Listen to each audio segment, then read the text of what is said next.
Oke, Assalamualaikum warahmatullahi wabarakatuh. Salam sejahtera bagi kita semua. Om Swastiastu, Namo Buddhaya, salam kebajikan. Kenalin, namaku Eko Nugroho. Kali ini kita akan ngebahas atau aku akan ngejelasin tentang sesuatu yang unik, yaitu cheat sheet khususnya makro manajemen keuangan. Nah, dalam manajemen keuangan ini sendiri terdiri dari 8 chapter. Chapter apa aja itu? Yang pertama ada financial analysis, yang kedua ada time value of money tentang basic, yang ketiga ada time value of money annuities, yang keempat ada risk and return, terus ada capital markets, ada debt valuation, stock valuation, and investment decision criteria. Nah, jadi aku langsung aja mulai ke yang pertama, yaitu chapter 4. Oke, dimana di situ ada common size dan juga rasio kan di dalam chapter 4 teman-teman. Nah, aku tunjukin contoh dari common size. Kalau common size, apapun itu pasti dibagi sama total aset. Jadi contoh, kasnya aku punya 5.000, piutangnya aku punya 3.000, inventoryku aku punya 3.000, terus ada prepaidku aku punya 2.000, ini contoh.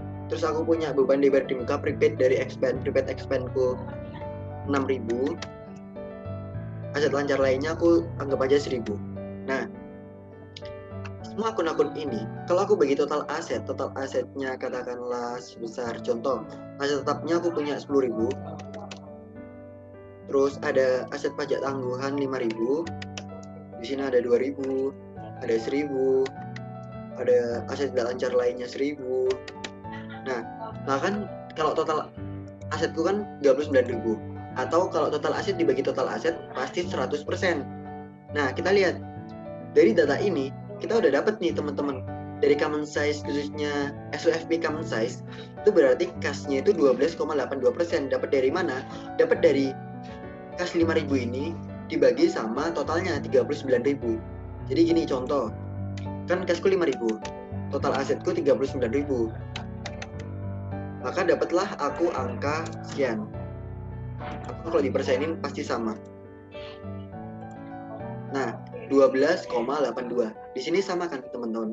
Jadi baik cara manual atau langsung pakai cheat sheet itu pasti sama. Nah, ingat kalau SFV common size itu pasti semua akun dibagi sama total asetnya. Jadi maksudnya piutang 7,69 ini apa? Ini berarti total piutangnya itu sekitar 7,69 dari total aset kita. Jadi kalau total asetnya itu 39.000, karena piutangnya cuma 3.000, maka 3.000 ini adalah 7,69% dari 39.000. Oke, ini adalah SFV common size. Gimana kalau income statement common size? Oke, kita cek. Jadi dalam ini di sini income statement common size itu kan semua dibagi sama pendapatannya atau penjualan. Jadi contoh, kenapa di sini penjualan 100%? Ya karena penjualan dibagi sama penjualan gitu.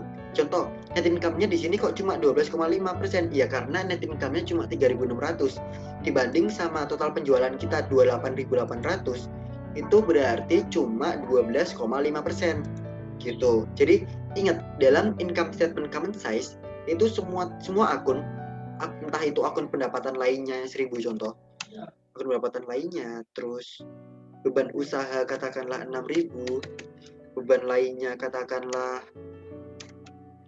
5.000. Nah, ini tuh berarti kalau kita bandingkan dengan total penjualan itu cuma negatif 20,83%, negatif 17,36%. Terus kalau pendapatan lainnya itu ada 3,47% dan yang lain-lain. Nah, dari sini tuh kita bisa melihat gitu teman-teman, EBIT-nya berapa, laba brutonya berapa, terus laba net income-nya berapa. Ini adalah common size dari income statement. Intinya semua akun dibagi sama total penjualannya. Jadi total penjualannya lah yang 100% gitu. Oke. Aku lanjut lagi ke rasio. Nah, dimana kalau rasio kan ada banyak banget rasio. Contoh liquidity ratio itu ada current ratio, ada asset test ratio, ada average collection period, ada AR turnover, ada inventory turnover gitu-gitu. Nah, aku punya contoh soal tahun kemarin di UTS. Ini soal UTS ya, tahun kemarin, dimana diminta berapa asset test ratio. Oke, sebelum itu kita isi dulu nih X yang nggak diketahui. Contoh AR-nya berapa? AR itu kalau X kita cari dulu total current asetnya. Kenapa dapat 4.300? Karena total asetnya aja 9.500. Total non current asetnya 5.200. Berarti total current aset yaitu 9.500 kita kurangi sama total non current-nya yaitu 5.200. Ketemulah angka 4.300. Oke. Nah, setelah kita udah dapat ngisi X-nya ini, kita bisa nyari berapa acid-test ratio. Kita tahu rumus acid-test ratio di sini. Berarti kan jumlah aset lancar dikurangi persediaan dibagi jumlah liabilitas jangka pendek. Oke, kita masukin aja jumlah aset lancarnya berapa. Ternyata 4.300 kan.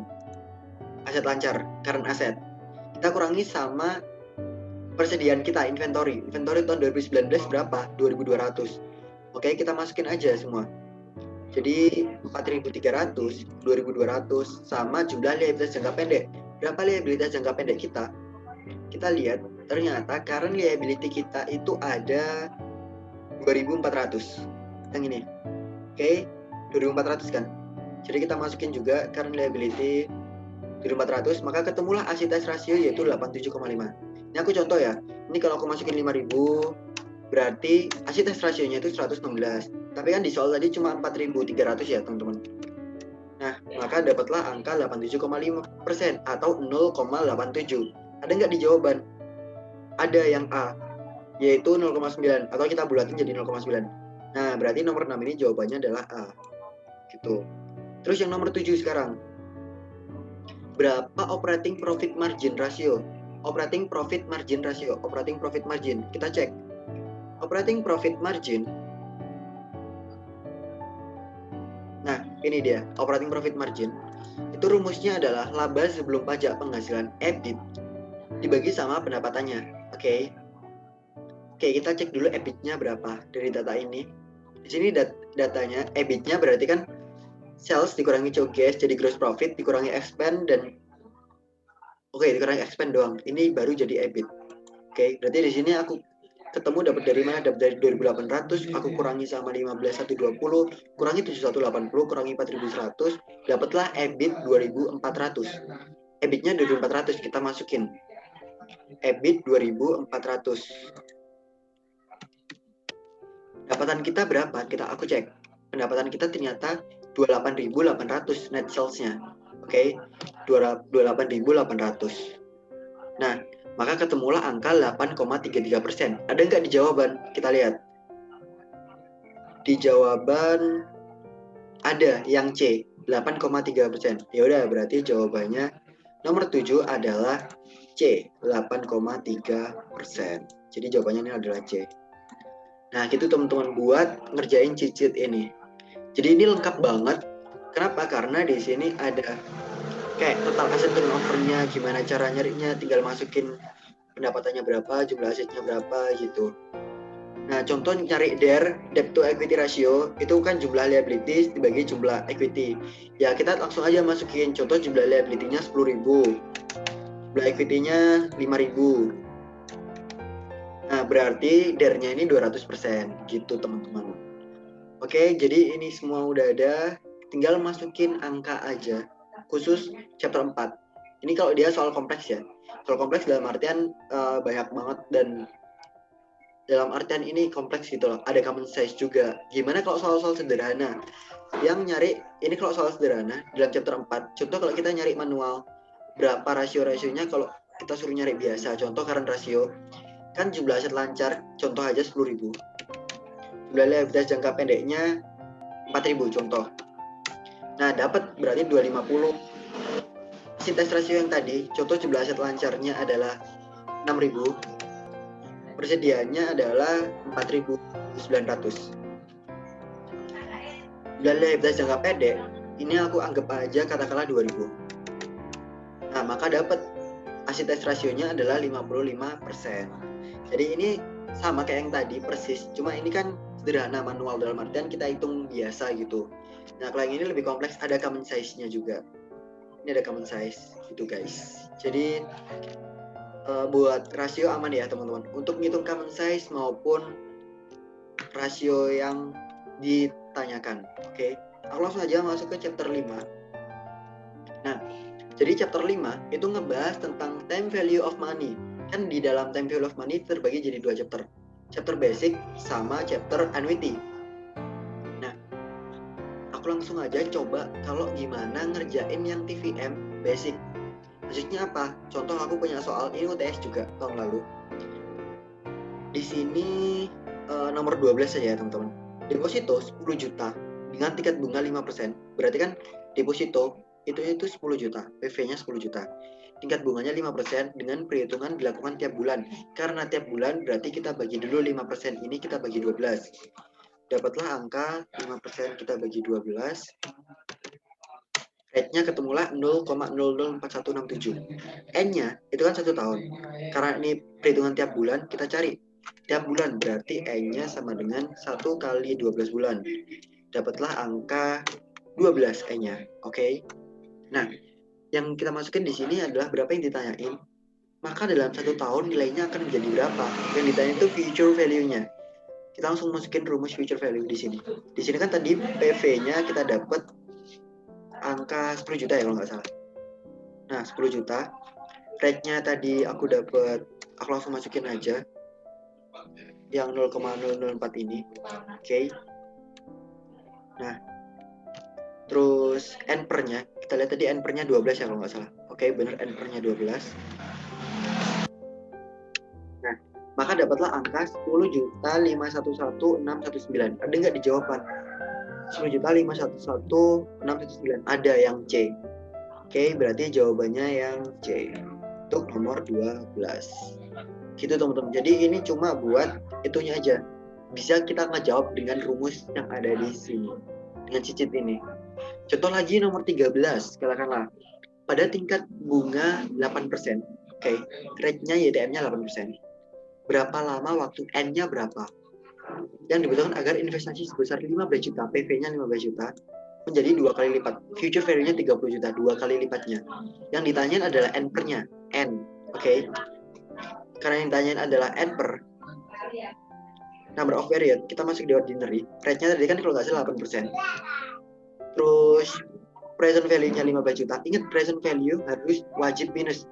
Contoh min 10.000. Jadi kalau 15 juta berarti min 15 juta. Future value-nya 30 juta. Ketemu N per 9 tahun. Ada nggak N 9 tahun? Kita lihat, ternyata ada yang A. Ya udah, berarti jawabannya nomor 13 ini adalah A. Gitu teman-teman. Terus lagi nomor 14, contoh. Nomor 14 kita lihat nilai saat ini dari 50 juta, berarti PV dari 50 juta itu berapa gitu. Contoh N-nya kan diketahui 10 ya. Tahun ke-10, N-nya 10. Sorry. N-nya diketahui 10, N sama dengan 10. Terus discount rate-nya atau rate-nya, YTM-nya deh katakanlah. YTM-nya itu 5%. Future value-nya adalah 50 juta. Nah, yang ditanya adalah present value-nya. Nilai saat ini dari 50 juta itu berapa? Gitu teman-teman. Oke, kita cek. Nah, jadi berapa sih PV-nya? Gitu kan. Kita cari dengan rumus PV berarti di sini. Kan di sini ada present value. Oke. Rate-nya tadi ada berapa tuh? Sorry aku lihat. N-nya 10, rate-nya 5%. N-nya 10, rate-nya 5%. Terus future value-nya tadi 50 juta ya. Nah, berarti angkanya itu dapat 369563. Ada nggak 3695? Ternyata ada yang B. Ya udah, berarti jawabannya yang B. Gitu. Cepet banget kan kalau pakai cheat sheet, teman-teman. Intinya kenapa kok harus belajar pakai cheat sheet? Kenapa harus butuh tutorial? Karena kita nggak cuma masukin data, tapi kita juga harus tahu gimana caranya masukin data tersebut. Gitu. Oke. Jadi ini lengkap banget. Ini kalau contoh nyari present value kita bisa, nyari future value kita bisa, nyari number period berapa N per-nya kita bisa, nyari market interest rate bahkan bisa. Katakanlah gini, kan ini udah dapat PV-nya yaitu 369563 ya. Oke, ini aku coba aja contoh. PV-nya sekian. Future value-nya 50 juta. Terus N per-nya 10. Nah, rate-nya berapa? Kan rate-nya nggak diketahui. Di sini dapatlah rate 5%. Jadi kayak bener gitu loh angkanya teman-teman. Gitu. Jadi ingat yang diisi cuma yang kolom kuning aja. Jadi jangan sampai merubah yang bukan kolom kuning ya teman-teman. Jadi jangan sampai kalian merubah red ini jadi tulis manual, jangan. Jadi masukin yang kolom kuning aja dan kalian akan mendapatkan hasilnya. Gitu teman-teman. Jadi ini ada market interest rate, ada effective annual rate. Ingat, masih ingat kan APR? APR ini kalau APR itu kan kita tahu buat nyari apa? AIR. Contoh, kenapa APR 1 tidak dapat dibandingkan dengan APR yang lain? Contoh sama-sama 15%. Kenapa? Karena kita harus lihat dulu compounding periodnya. Masih ingat kan teman-teman? Oke, masih. Contoh aku punya soal di nomor 11. Manakah yang memiliki AIR terbesar di antara investasi berikut? Nih kalau orang nggak tahu, kita lihat APR. Kalau dilihat dari APR kan yang paling tinggi itu yang A ya. Kenapa? Karena dia 6,15. 6,15. Oke. Tapi ini compounding periodnya beda-beda. Oke, jadi kita harus sesuaiin dulu dengan compounding periodnya. Contoh dengan APR 6,15, kalau compounding periodnya 1, berarti tetap 6,15. Tapi gimana kalau dia compounding periodnya 2? Contohnya 6,10, compounding periodnya 2. Kita masukin 6,10, compounding M-nya 2. Nah, dapatlah angka 6,193, 6,19%. Oke, kita masukin 6,19%. Nah, yang ketiga 6,05, compounding periodnya 4. 6,05, compounding periodnya 4. Nah, kita dapat data 6,18. Oke, kita masukin 6,18. Yang terakhir adalah 6% dengan compounding period 12. Oke, 6%, compounding periodnya 12. Berarti 6,167. 6,167. Nah, dari data ini ternyata bukan A yang paling tinggi, tapi yang B. Kenapa kok yang B? Karena dia 6,19 waktu di AIR kan. Kita inginkan cuma 6,15, ini cuma 6,118, 6,16, kan masih di bawah 6,19. Berarti jawabannya adalah yang B. Buat nyari AIR, gitu teman-teman. Jadi ini lengkap banget, ada semua di sini. Baik TVM basic maupun yang annuity. Kalau annuity kan perbedaannya cuma di ordinary, yaitu awal periode. Kalau ordinary itu akhir periode. Kalau annuity do, FIA do itu berarti awal periode. Jadi contoh future value ordinary. Aku nyari rate-nya itu katakanlah 5%. Tenpernya 5 tahun, PMT-nya itu aku masukin aja 5.000. Berarti langsung dapat future value sekian. Gitu. Atau PMT-nya aku masukin 15 deh. Berarti dalam 5 tahun, 15.000 dalam 5 tahun itu future value-nya sebenarnya 82.000. Sekian, gitu teman-teman. Ini buat nyari yang ordinary maupun annuity do. Oke, ini buat chapter 5 dan chapter 6-nya. Jadi kalau kalian pakai rumus yang manual ini lama banget, langsung aja pakai cheat yang ini. Kita langsung masuk ke chapter ke-7. Chapter 7 kita tahu ngebahas tentang risk and return. Oke, itu buat chapter 7. Yang dimana cara nyari kayak standar deviasinya berapa, variansinya berapa, rate of return-nya berapa, kayak gitu-gitu loh teman-teman. Nah, kalau kita nyari cash return, itu kan rumusnya cash return itu ending price ditambah dividen dikurangi sama beginning price. Jadi contoh gini, aku punya ending itu 600. Dividenku katakanlah pembagiannya 50. Beginning price-nya aku modalnya itu cuma 500. Nah, berarti cash return-ku 150 rupiah. Rate of return-ku itu adalah 30%. Gitu. Ini 30% ya, karena 30,0 atau 30%. Nah, 30%. Gitu, teman-teman. Ini kita bisa langsung dapat rate of return dan ROR gitu. Secara langsung. Cepet banget kan? Tinggal masukin angka, dapat cash return, dapat ROR, rate of return. Ya, aku punya contoh soal. Ini soal UTS juga. Jadi nanti bahasanku pasti soal UTS. Contoh, pada awal tahun Anda membeli satu lot saham PT Antam Tbk dengan harga per lembar 550. Awal tahun berarti beginning price-nya itu 550. Oke, kita masukin dulu. Beginning price 550. Nah, setelah itu kita cek 6 bulan kemudian Anda mendapatkan dividen 5,5. Dividennya 5,5. Oke, aku masukin dividen 5,5. Setelah itu terus pada akhir tahun, di akhir itu ternyata sahamku itu terjual 500. Oke, 500 ya teman-teman. Ending price-nya 500. Nah, maka aku dapat cash return negatif 44,5, rate of return-nya negatif 8,1. Ada nggak dikunci? 44,5 dan 8,1. Ternyata ada yang A. Yang A cash return-nya 44,5 negatif, rate of return-nya 8,1. Jadi pas banget kan? Oke, jadi kita bisa menemukannya dengan cepat. Nah, terus yang nomor 20 nih, sekarang contoh. Hitunglah nilai expected rate of return. Expected rate of return-nya. Terus yang nomor 21 kita suruh ngitung standar deviasinya. Yaudah, kita masukin aja data ini, teman-teman. Gimana caranya? Di situ kan ada probability 15, 40, 35, 10. Kita masukin di sini. Berarti kan probability 15, 40, 35, 10, ya kan? Terus kita masukin juga rate of return-nya. ROR-nya di situ ternyata diketahui min 12,5, 6,3, 18,8 dan juga 31,3. Ya udah kita masukin aja di sini. Min 12,5, 6,3, 18,8 dan 31,3. Maka dapatlah langsung expected return-nya yaitu 10,36 ini.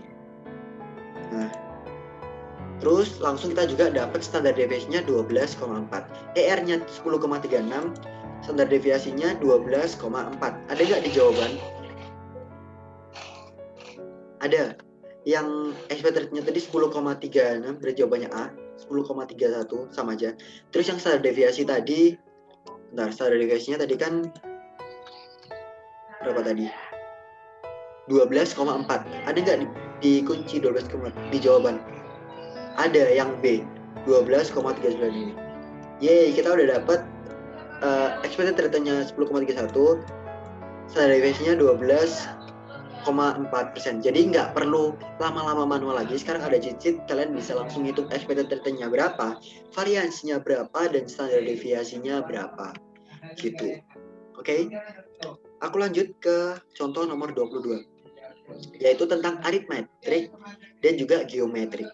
Nah, di sini ada saham A dan saham B. Masukin aja ke data.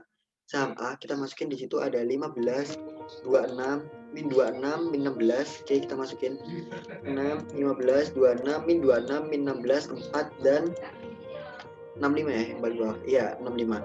Oke. Setelah kita masukin ini, kita udah dapat aritmetiknya berarti 11,33%. Contoh aku rubah periodenya ini 7 tahun. Oke. Terus ini aku masukin angka, katakanlah di sini 1, di sini 3. Nah, ini langsung otomatis gitu loh teman-teman. Dapat persentasenya itu otomatis dari aritmetik. Atau kalau kalian mau membuktikan, yaitu caranya kan pakai rumus average. Aritmetik kan average ya. Dari ini semua. Sama nggak 0,43? Oke, ntar aku cek.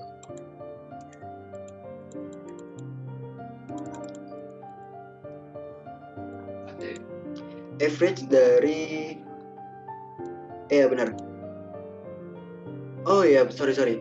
Kan rumus dari aritmetik itu ini semua kita jumlah, terus kita bagi sama periodenya. Oh ya, jadi ini semua kita jumlah. Untuk katakanlah ini kita jumlah semua, boom dapat sekian. Ini kita bagi sama persentasenya. Oh, tahunnya yaitu tahunnya ke-7. Dapatlah angka 4,2%. Oh ya, jadi sama kayak yang di sini. Gitu teman-teman. Buat ngebuktikan bahwa cicit ini adalah benar. Oke. Sekarang aku masuk ke geometrik dengan soal yang sama. Kan tadi 6%. Sorry, 6. Di sini lagi kalau nggak salah 4. Di sini nggak ada 0. Itu 23, 4, 5, 6. Sorry.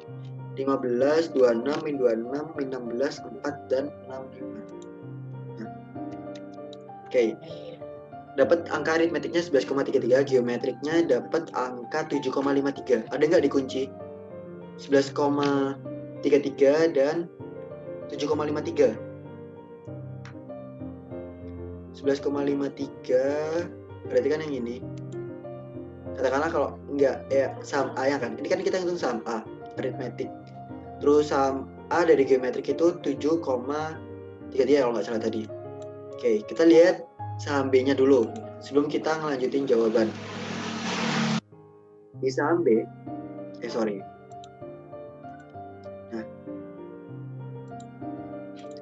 Saham B itu kan tadi, nah ini 137%, 27%, min 67%, kita masukin semua. 137%, terus berapa lagi tuh ya? 137, 27 min 67, 27 min 67, terus ada min 24, 98, min 24 ada 98, oke, terus ada 31. Nah, dapatlah aritmetiknya sebesar 33,67. Ya udah, berarti aritmetiknya kan saham B 33,67. Berarti fix jawabannya nomor 22 adalah yang C. Itu teman-teman. Terus kita coba yang sekarang yang nomor 23, nyari geometrik. Geometrik dengan saham B yang sama angka-angkanya. Ya udah, berarti langsung aja kita masukin angka-angka yang sama. 137%, 27%, min 67, min 24, 98, dan 31. Dapatlah angka 11,85%. Oke, berarti jawabannya adalah yang D, teman-teman. Tadi kan yang sama tadi 7, sekian ya, terus yang saham B 11, sekian juga, berarti jawabannya yang D. Oke, kita udah bisa sekarang dapat aritmetik dan geometrik gitu. Jadi kita udah dapat expected rate of return, cash return, standar deviasi, variance. Jadi ini semua di chapter 7 terjawab semua di cheat sheet yang ada di chapter 7 ini. Gitu teman-teman. Oke, aku lanjut ke chapter ke-8. Chapter ke-8 ini kalau kita ngitung kalkulator atau Excel itu kadang bingung gitu. Kenapa? Karena di sini ada row, coefficient korelasi. Ya, oke, di sini ada coefficient korelasi. Contoh ada soal UTS. Expected return dari saham A tahun depan adalah 15%. ER dari saham A itu 15%. Oke. Saham A 15%. Terus dengan nilai standar deviasinya 20%. Standar deviasi 20%. Terus expected B sebesar 18%, kita masukin 18%.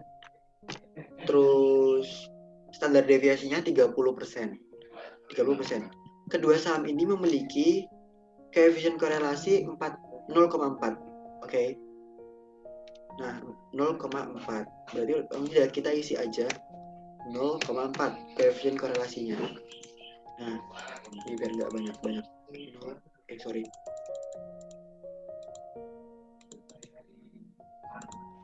Salah. Ini kan berarti sini ya. 0,4. 0,4 ini berarti langsung kita dapat standar deviation portfolio yaitu 22,4321%. Gak usah langsung hitung kayak W1 kuadratin, standar 1 kita kuadratin plus W2 kita kuadratin standar 2. Ini kelamaan banget. Kita udah dapat 22,4321. Ada nggak dikunci? Ada. 2243. Berarti jawabannya yang B. Gitu teman-teman. Maka 28 yang B. Oke, gampang kan? Jadi cuma gitu aja sih. Karena ini kan road base itu kan berhambat, ngelamain banget gini ngitung kayak gini. Karena udah ada kunci, udah ada cheat sheet, jadi gampang. Kita lanjut ke chapter ke-8 juga. Di situ ada CAPM. Jadi CAPM itu kan kita tahu rumusnya yaitu risk free ditambah beta kali market risk premium, atau MRP itu ER market dikurangi risk free. Itu kan. Ini rumusnya dari CAPM. Nah, kita langsung aja ke contoh soal, teman-teman. FOMO Inc memiliki beta 1,5. Oke, beta 1,5. Expected risk free-nya kita masukin 2%. Expected return on the market, ER marketnya itu 14%. Nah, maka berapa expected return saham? 20%. Ada nggak jawabannya? Ada yang D. Langsung gampang kan? Jadi ketemulah angka 20%. Gitu. Terus yang nomor 32 sekarang. Kita cek. Jika diketahui tingkat premium pasar, market risk premiumnya itu 4%. Oke, MRP-nya harus 4%. Ingat, MRP itu kan rumusnya adalah MRP ini rumusnya ER market kurangi risk free. Oke, ER market kurangi risk free. Berarti gimana caranya biar jadi 4%? ER marketnya, contoh kalau ER market 10, berarti ini harus 6. Kenapa? Biar jadi 4%, ya kan? Nah, tapi kita lihat dulu. Betanya 1,5. Betanya 1,5 udah benar.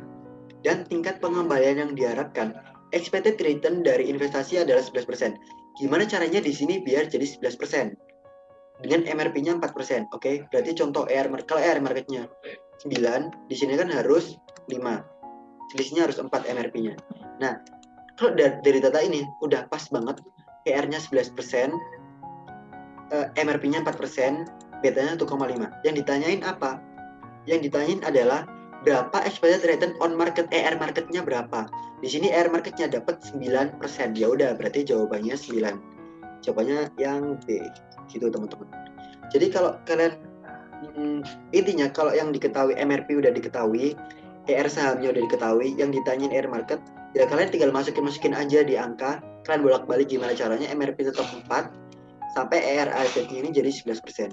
Gampang kok, tinggal masukin angka dikit-dikit doang dan ubah-ubah dikit, ketemulah ER market 9% itu tadi. Gitu. Oke.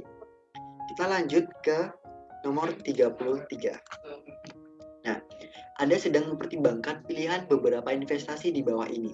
Tingkat bunga dari investasi tanpa risiko, risk free dan market risk premiumnya adalah 5%. Ingat, RF dan MRP-nya adalah 5%. RF-nya 5%, MRP-nya harus 5%. Berarti R marketnya gimana caranya?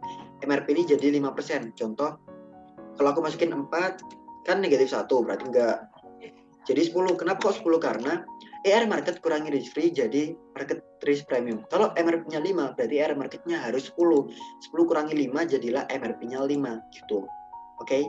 Jadi MRP ini nggak usah kalian isi sih sebenarnya. Cukup kalian otak-atik ER marketnya, gimana caranya bisa menghasilkan ERP yang benar. MRP yang benar, sorry. Nah, setelah kita dapat risk free-nya 5%, MRP-nya 5%, oke. Beta masing-masing saham, ini ada beta sekian. Nah, contoh kalau betanya 1,5, kan ER-nya itu 12,5 ya. Oke, di sini berarti 12,5. Sorry, untuk A itu 12,5. Nah, sekarang yang B, contoh betanya 0,2. Kalau betanya 0,2, ER asetnya adalah 6%. Oke, B 6%. Yang C kalau betanya 1,2, C 1,2 ya betanya, 1,2. ER asetnya adalah 11%. Oke, C 11%. Yang D, betanya 1,75. 0,75. Betanya aku masukin 0,75. Nah, dapatlah 8,8%. Nah, Oke, 8,8%. Oke, kita langsung cek. Yang benar dari pernyataan berikut adalah, kita cek yang A, rate of return saham D adalah yang paling tinggi. No, kita lihat rate of return saham yang paling tinggi adalah yang A, 12,5. Berarti yang A ini adalah salah. Terus yang nilai return pasar, market risk 5%. Apakah benar market risk-nya 5%? Kita lihat market ya, market risk. ER marketnya bukan 5%, tapi 10%. Berarti jawaban yang B juga salah. Yang C, rate of return saham C adalah 11%. Benar nggak? Benar. Rate of return saham C 11%. Berarti jawabannya yang C. Gitu teman-teman. Yang C ya. Kita lihat yang D. Rate of return saham terendah adalah saham B. Benar, yang B. Tapi bukan 5%. Yaitu 6%. Berarti jawabannya yang C. Gitu guys. Oke. Kita lanjut ke nomor 34. Nah, secara umum, jika return pasar naik 10%, maka return saham YOLO naik 15%. Kita lihat beta. Beta adalah kenaikan return saham dibagi kenaikan return pasar. Kenaikan return sahamnya berapa? 15%. Oke. 15%. Kenaikan return pasarnya 10%. Ya, berarti beta YOLO-nya ini 150% atau 1,5. Ada nggak?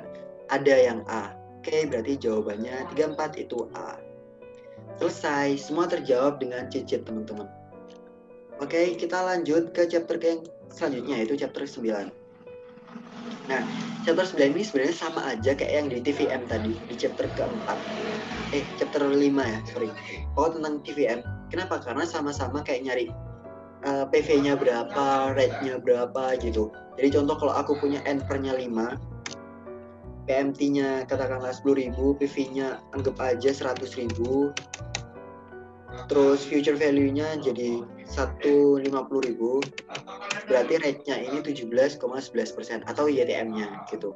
Jadi kita kalau mau nyari, contoh kalau mau nyari present value, kita masukin aja N per-nya 5, rate-nya 10%. Contoh, PMT-nya anggap aja contoh 500.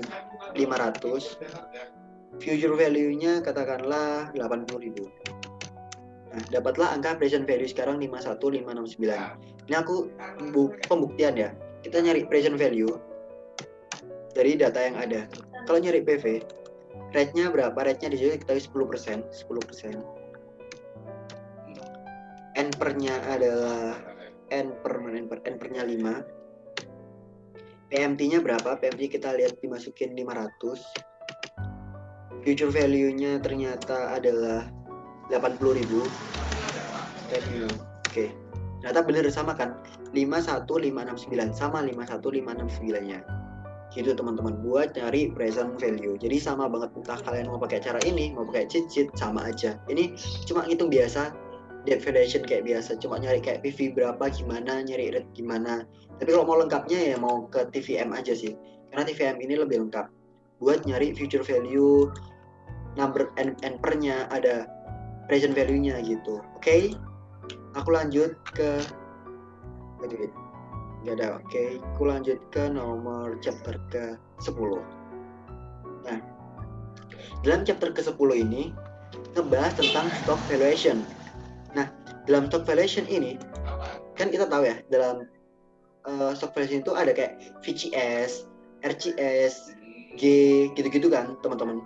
Nah, RCS itu anggap aja required-nya atau YTM-nya sama aja. Entah kalian mau nyebut required, mau nyebut YTM, mau nyebut market rate, sama aja semua. Itu kalau dia ngitung RCS.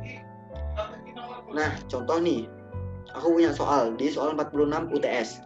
Hari ini terdapat press release dari Wika yang menyebutkan bahwa akan membagi dividen sebesar 100. Dividennya itu D0-nya 100. D0-nya 100. Ini ya berarti kita nyari, yang kita cari apa? Kita cari adalah berapa required rate-nya, berapa RCS-nya. Dari dividen 0-100, terus harga sahamnya 3.000, VCS-nya 3.000. VCS 3.000. Oke, terus kita lihat pertumbuhan G-nya 10%. Oke, pertumbuhan G-nya 10%. Nah, G-nya 10% kan. D1 ini apa? D1 ini kalau kalian berubah D0 katakanlah 50, D1-nya juga akan berubah. Jadi perlu kalian isi cuma D0-nya aja. Contoh D0-nya 80, atau mau kalian isi 90, atau mau kalian isi 100. Jadi D1 langsung keisi. Nah, di sini lu dapat kan D0-nya tadi 100, VCS-nya 3.000, G-nya 10. Dapatlah required-nya 13,67. Ada nggak 13,67? Ada yang A. Ya udah, berarti jawabannya yang A. Gitu guys. Ini buat menghitung required rate of return-nya. Oke, gimana kalau kalian mau nyari VCS katakanlah. VCS, ya udah kalian masukin aja. Contoh D0-nya 100, G-nya katakanlah mau masukin 10 ya, nggak apa-apa. RCS-nya di sini anggap aja 13,67. Maka dapatlah angka VCS 2997. Gitu teman-teman. Atau mendekati sama 3.000 ini kan. Hampir sama dengan presentase yang sama. Atau kalau aku mau masukin, aku samain persis ya, tinggal aku contoh RCS-nya aku pakai ini. Pasti dia sama 3.000. Nah, gitu. Bener kan VCS-nya 3.000. Jadi kalau kalian mau nyari VCS, harga saham, mau kalian nyari RCS, required rate-nya, YTM-nya, itu caranya gitu, teman-teman. Oke, aku lanjut ke chapter ke-11. Oh ya, ini sama tadi ya, ini kayak yang tadi di CAPM. Risk free tambah beta kali market risk premium, ini CAPM, jadi sama aja. Oke, aku langsung lanjut ke CA11. Nah, dalam CA11 ini khususnya di pertemuan ke-7 sih. Itu lebih tentang kayak net present value, ada IRR, ada payback period, gitu-gitu. Jadi kita bisa contoh masukin datanya. Contoh di sini ada soal di UTS tahun kemarin, di soal 49. Sebuah peralatan membutuhkan biaya akuisisi sebesar 5.575.000. Oke, cash outflow-nya 5.575.000. Kita masukin cash outflow-nya 5.575.000. Oke. Terus di situ ada cash inflow. Yang pertama 1825, kedua 1775, 1825, 1775. Terus ada juga yang 1630, terus ada 1585 dan juga 1650. Kita masukin semua. 1585, 1650. Terus kita masukin, ada nggak diskon rate-nya? Diskon rate-nya 16,25%. Kita masukin juga diskon rate-nya 16,25%.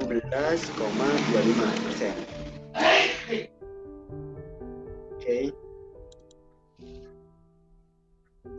Sorry, tadi 16,25 ya. Maka dapatlah angka sekian, teman-teman. Contoh, kita langsung masuk ke sini. Ternyata NPV-nya adalah negatif 9.061. Oke, karena NPV-nya negatif, kita pasti tolak. Maka keputusan terkait akuisisi tersebut, karena NPV-nya negatif 9.061 ini, maka kita tolak. Jawabannya adalah yang B. Gitu.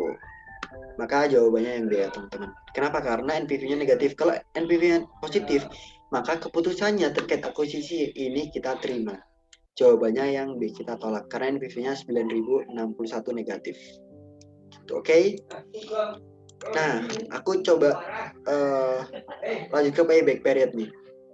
Nah, katakanlah aku punya cash outflow sekian. Oke. Terus, aku ada soal sih sebenarnya. Soal UTS tahun lalu juga. Ini cuma buat pengecekan ya, teman-teman. Aku cek, bentar aku buka soalnya, aku cari soalnya dulu buat nyari payback period.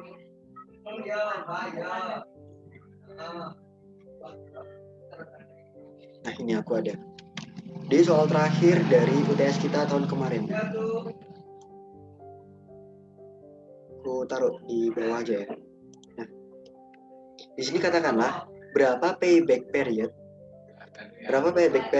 untuk sebuah proyek dengan initial outlay cash outflow-nya sekitar 20 juta. Kita masukin aja. Cash outflow-nya 20 juta. Oke. Terus di situ ada data yang diharapkan memberikan aliran kas masuk untuk 2 tahun pertama 6 juta, dan untuk 3 sampai tahun kelima 3 juta. Berarti kan di sini tahun 1 6 juta, tahun kedua 6 juta, tahun ketiga 3 juta, tahun keempat 3 juta, tahun kelima 3 juta. Oke, yang ditanya adalah berapa payback period-nya dengan payback period-nya ya. Berapa payback period? Kita lihat payback period. Nah, di sini kan ada 20 juta.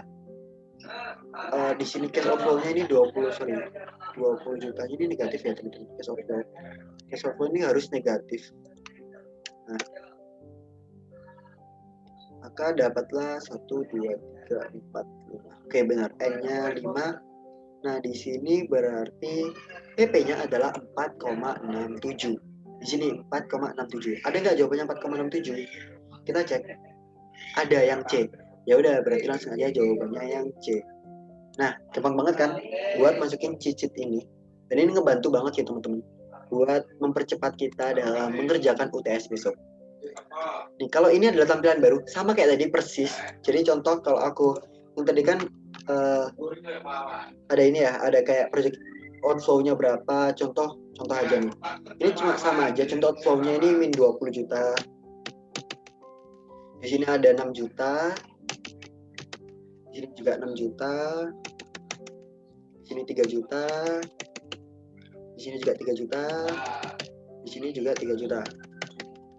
Oke, maka dapatlah NPV-nya, kita lihat. NPV-nya 5,4333. Terus payback period-nya sama, yaitu 4,67 persis. Nah, ini tuh jadi sama banget. Baik kalian mau tampilan yang lama, tampilan yang baru, ini sama aja, nggak ada bedanya. Dan ini ngebantu kita mempercepat kita dalam pengerjaan UTS besok. Oke, teman-teman, kita lanjut ke chapter yang terakhir, yaitu chapter ke-11 tentang pencarian equivalent annual cost, NPV profile, modified internal rate of return. Jadi kayak gitu-gitu kita coba masukin data dari contoh soal yang UTS juga. Mars Corp sedang pertimbangkan 2 proyek, yaitu proyek A dan proyek B. Proyek tersebut merupakan mutually eksklusif. Nilai NPV dari total biaya proyek A itu adalah 50 juta. Oke, NPV-nya 50 juta. Kita kan nyari EAC ya. Kalau NPV-nya itu 50 juta, langsung aja masukin 50 juta di sini. Untuk proyek A kan 50 juta. Terus kalau proyek B, adapun nilai sekarang dari total biaya yang dikeluarkan selama 4 tahun, masa manfaat proyek B adalah 40 juta. Proyek B 40 juta 4 tahun. Oke, 40 juta 4 tahun. Kalau A tadi 5 tahun. 50 juta, kalau B 40 juta 4 tahun. Oke.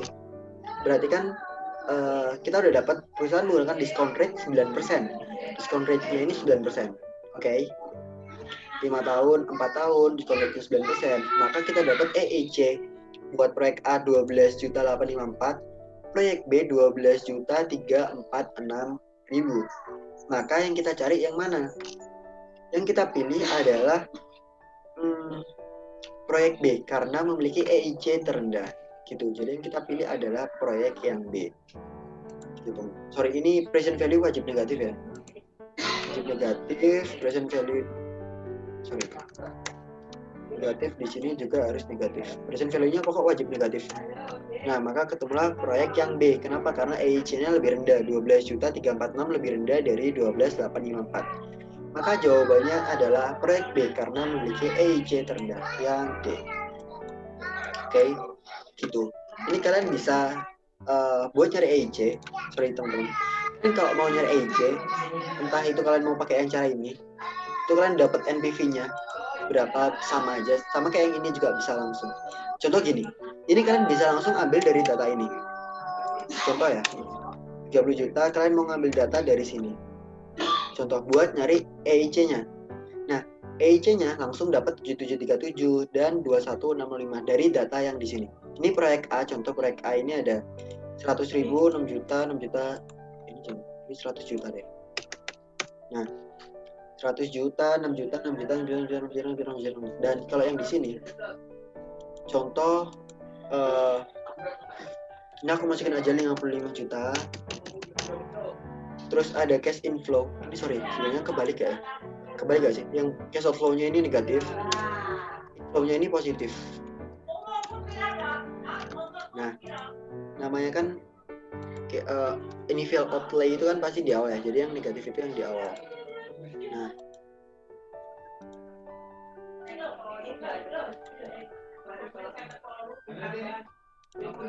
ini cuma contoh aja teman-teman.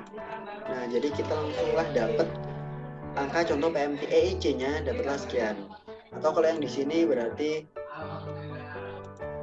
sorry. Nah, ini positif. Yang negatif itu cuma yang pertama, atau cash outflow-nya itu yang pertama. Yang setelahnya itu cash inflow itu pasti positif. Nah, dari sini kita udah dapat nih, EIC-nya adalah 17 sekian, 17.945. EIC dari proyek B adalah 16.972. Gitu. Oke, teman-teman. Jajak. Oh ya, aku mau nambahin dikit contoh EIR. Kalau kalian mau nyari EIR itu di chapter 11 ini juga ada, di sini tadi juga bisa. Nah, EIR-nya itu di sini juga udah ada gitu, yaitu 1,9296. Dari mana? Dari data yang kalau 20 juta, 6 juta, 6 juta, 3 juta, 3 juta, 3 juta. Dapatlah EIR sebesar 1,9296 gitu. Jadi lengkap banget kan ini. Dua digit ini ngebantu kita banget. Contoh aku ada soal EIR juga di UTS. Contohnya ini ya. Bentar, aku screenshot dulu. Nah, di soal yang 54 UTS tahun kemarin. PT Mobile Legend. Oke, PT Mobile Legend sedang mempertimbangkan pembelian mobil antar jemput seharga 200 juta. Oke, cash outflow-nya 200 juta. 200 juta. Terus cash inflow-nya dapat pemberian cash masuk setiap tahun sebesar 60 juta selama 5 tahun. Berarti kan cash inflow-nya 60 juta. Di sini juga 60 juta. Di sini juga 60 juta. Di sini juga 60 juta. Dan di sini juga 60 juta. Oke, kita lihat lagi. Nah, berapa IRR apabila reinvest rate-nya adalah 14%? Ini kita masukin discount rate-nya 14%. Oke. 14%. Dengan data ini kita bisa nih dapat IRR-nya berapa. Kita cek ya. Sorry, tadi 200 juta. Nah, dapatlah IRR sebesar 15,2382. Ada nggak 15,2382? Ada yang D, 15,25 dibulatkan. Maka jawabannya ini nomor 54 adalah D, 15,2. Dapat IRR-nya. IRR-nya itu mana sih yang kalau di tabel tuh? Yang ini loh teman-teman. Jadi dengan data itu kita bisa nyari IRR-nya. Nah, yang ini IRR. Ingat, yang diisi cuma kolom kuning aja.